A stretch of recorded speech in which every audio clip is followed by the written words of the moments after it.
School സമയമാറ്റം. പിന്നെ സമയം വേറെ കണ്ടെത്താമെന്ന് പറഞ്ഞിരിക്കുകയാണെങ്കിൽ അത് എല്ലാവർക്കും വേറെ സമയങ്ങൾ കണ്ടെത്താമല്ലോ.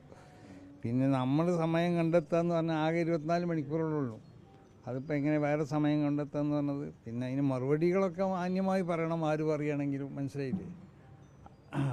ആര് സമരം ചെയ്തിട്ടും കാര്യമില്ല, എന്തും അംഗീകരിക്കില്ല എന്നൊക്കെ പലർക്കും പറയാമല്ലോ.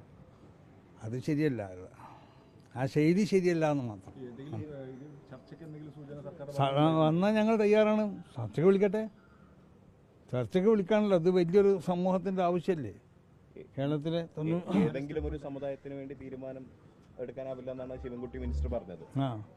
സമുദായങ്ങളെ കാര്യങ്ങളൊക്കെ നോക്കാൻ തന്നെയല്ലേ ഇവിടെ മന്ത്രിസഭ എന്നൊക്കെ പറയണത്, ഭരണം എന്നൊക്കെ പറഞ്ഞത്. സമുദായങ്ങളല്ലേ വോട്ടും ചെയ്യണത്.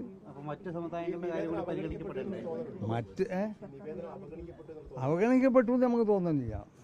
പക്ഷേ മന്ത്രിയുടെ മറുപടി, മന്ത്രിനെ നമ്മൾ മുഖ്യമന്ത്രിക്കാണ് ഞങ്ങൾ നിവേദനം കൊടുത്തിട്ടുണ്ട്. അയാളാണ് പറയേണ്ടത്. മന്ത്രി പറയേണ്ട ആവശ്യമില്ല. മന്ത്രി പറയട്ടെ, പറയാതിരിക്കട്ടെ